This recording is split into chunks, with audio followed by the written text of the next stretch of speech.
Olá, hoje vamos refletir sobre uma pergunta que é uma questão central no meio da fé. A pergunta é: quem é Deus? Ou o que é Deus? Poderíamos responder de bate-pronto que Deus é um criador, é o criador do mundo, do universo. Mas se a gente perguntasse lá para o físico Stephen Hawking, famoso físico lá da cadeira de rodas, quem é o Criador, o que ele responderia? Que é uma energia atômica que gerou uma grande explosão, o Big Bang, e criou o universo. Mas esse é o Deus da fé? Simplesmente uma energia atômica? Como uma energia poderia falar conosco? Quem é Deus? O fato é que fica difícil conseguirmos definir Deus por meio de palavras, porque Deus está além da dimensão temporal, espaço e tempo, que é uma dimensão limitada a que chamamos de mundo e que chamamos equivocadamente de realidade. Deus sim está na realidade. Deus é eterno e infinito.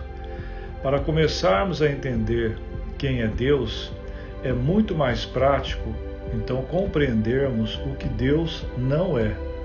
O que Deus é, só saberemos com nossa experiência do encontro do verdadeiro amor e da sua presença em nós. Para fazermos essa desconstrução de um conceito de Deus criado pelo homem, temos que saber o conceito do que é antropomorfismo. O que é antropomorfismo? Esse termo ele descreve a caracterização da figura de Deus com aspectos humanos, na aparência, na personalidade ou atitudes. Ou seja, um Deus à imagem e semelhança do homem, e não um homem à imagem e semelhança de Deus, né? E dentro desse conceito existe uma outra palavra que é o antropopatismo, né, que é a forma de pensamento que atribui emoções humanas, paixões e desejos a Deus. Diferente do antropomorfismo em si, que é o pensamento que atribui características humanas como membros do corpo, da atividades físicas a Deus. Então, o antropopatismo é um preceito teológico que enfatiza que Deus se expressou usando sentimentos humanos como ira, arrependimento, etc. Então é um Deus parecido com o homem, né? Os escritores antigos da Bíblia, especialmente do Antigo Testamento, para as pessoas entenderem melhor sobre o Deus vivo, eles colocavam características humanas em Deus, como por exemplo um rei, né, sentado em um trono lá em cima no céu. Por isso que para entendermos melhor quem é Deus, é importante desconstruirmos um monte de equívocos de que Deus seria. Deus não é um ser antropomórfico, uma imagem de um homem de barbas longas que moraria no céu, estaria observando todos os seres e seguindo de acordo com o que ele consideraria méritos, beneficiar alguns seres e colocar obstáculos na vida de outros seres, de acordo com se a pessoa se comportou direitinho ou não. Não é também um Deus que castiga, um Deus ciumento, que é capaz de destruir cidades por serem maus. Jesus nunca falou assim de Deus. Jesus mostrou que Deus é amor e misericórdia. É só meditar um pouco para perceber que é estranho um ser maior, que é um pai e mãe, escolher alguns seres em detrimento de outros. Na formação religiosa, muitos sentem intimidados pela figura austera e severa de Deus, que estaria sempre nos vigiando em busca de nossos pecados, examinando nossos mais íntimos pensamentos e sentimentos. Existe sempre a nebulosa sensação de não sermos bons o suficiente para sermos aceitos por Deus. A religião explora muito o Deus descrito no Antigo Testamento e que leva o crente a sentir culpa e medo. Deus não é uma entidade separada de nós. Somos um com o Pai, que é o nosso verdadeiro lar. Deus não é um ser antropomórfico. Não faria sentido Deus se envolver com ilusões, já que este mundo é um grande sonho da mente adormecida, uma ilusão criada pelo nosso ego. Deus é a nossa essência infinita e eterna. Deus é o nosso lar. Deus mora dentro de nós. Às vezes nos perguntamos por que pessoas, às vezes sem fé, são contempladas com uma vida cheia de riquezas, e pessoas com fé, às vezes, vivem na pobreza. Deus não interfere no exterior, Ele interfere em nosso ser, em como vamos enfrentar a dor e o sofrimento, e como vamos olhar a realidade. Temos que entender que não há ego em Deus. Ele está presente em todos, pois somos todos um, onde inexiste uma ideia de separação. Dentro de Deus, abandonamos todas as aparências, inclusive a ilusão de ser alguém à parte e separado dele. Deus é a essência da qual todos nós somos feitos. Como na história do pingo de chuva, que se precipita pelo céu e com medo de se unir ao oceano, mas o pingo descobre que jamais deixou de carregar o oceano dentro de si. Mas então quem é Deus, afinal de contas? O apóstolo João, em sua carta, dá sua famosa definição dizendo que Deus é amor. Não há dúvida que o amor faz parte da substância de Deus e é seu modo de atuar em tudo. Mas o amor, ele é considerado um atributo de Deus e não Deus em si. E o que são os atributos de Deus? Na teologia cristã, um atributo divino é uma qualidade ou uma característica atribuída a Deus, dada a condição especial em Deus, em que seus atributos coincidem com seu ser. Os atributos são comumente chamados de perfeições divinas. E os atributos servem para entendermos melhor quem é Deus. Algo que precisa ser considerado é que conhecemos Deus apenas em base no que Ele resolveu nos revelar. Assim, há muito mais sobre Deus que não conhecemos, ou porque nosso intelecto não consegue compreender, ou porque Ele simplesmente não nos revelou.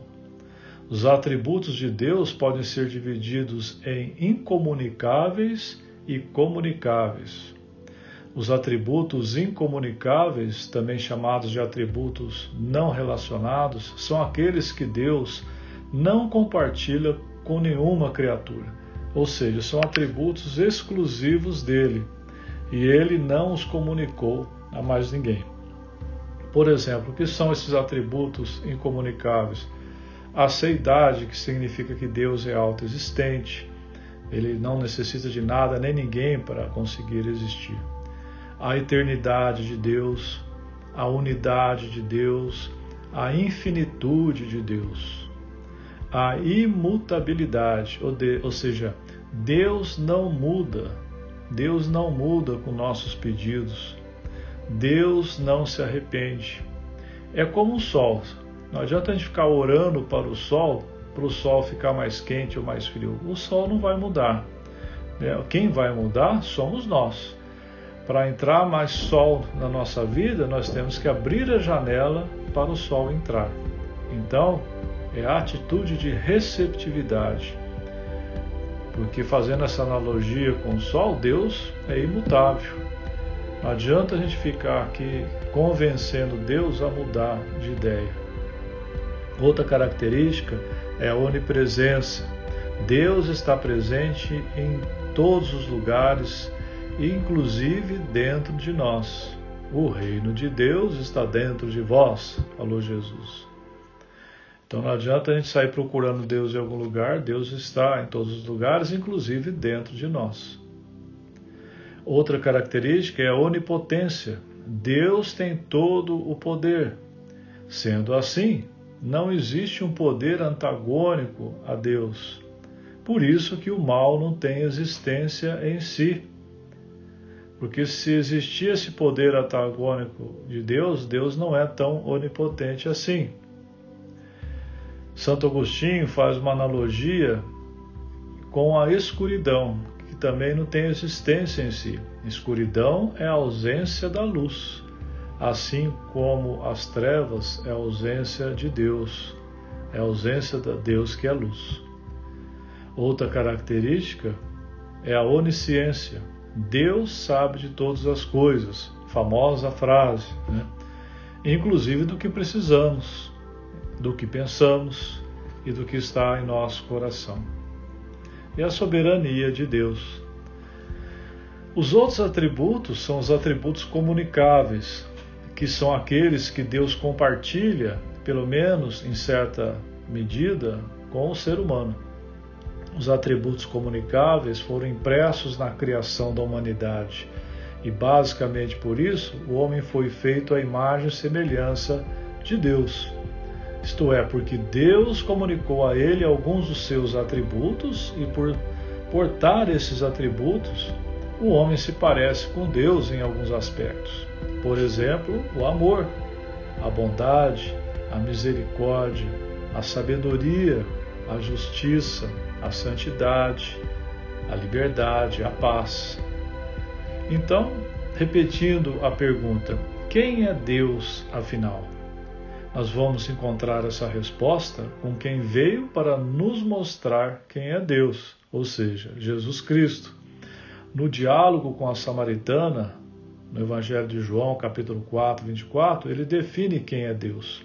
Deus é Espírito, e importa que os seus adoradores o adorem em espírito e em verdade. Jesus disse isso a uma mulher que pensava que o local físico era importante a uma adoração apropriada de Deus. Muitos questionam porque a Bíblia às vezes fala de Deus como se tivesse um corpo. Por exemplo, lá em Isaías 59:1 menciona a mão e o ouvido de Deus. Em 2 Crônicas 16:9 fala dos olhos de Deus. Lá mesmo no Novo Testamento, em Mateus 4:4, coloca palavras na boca de Deus. Em Deuteronômio 33:27, Deus tem braços. Todos esses versículos são exemplos de antropomorfismo, que, como eu já expliquei, é uma maneira de descrever Deus com termos ou anatômicos ou emocionais para que os seres humanos possam melhor entendê-lo. Mas não é o Deus em si. Então, o uso do antropomorfismo, uma forma de linguagem figurativa, não significa que Deus tenha um corpo real. Dizer que Deus é espírito é dizer que Deus Pai é invisível. Em Colossenses 1,15, chama Deus de o Deus invisível. Em 1 Timóteo, capítulo 1, versículo 17, louva a Deus dizendo, assim o Rei eterno, imortal, invisível, Deus único, honra e glória pelos séculos dos séculos. Amém. Embora Deus seja espírito, ele também é um ser vivo e pessoal. Assim podemos conhecê-lo pessoalmente. No livro de Josué, capítulo 3, versículo 10, fala de Deus dessa maneira, dizendo, nisto conhecerei que o Deus vivo está no meio de vós. No Salmo 84, versículo 4, declara, o meu coração e o meu corpo cantam de alegria ao Deus vivo.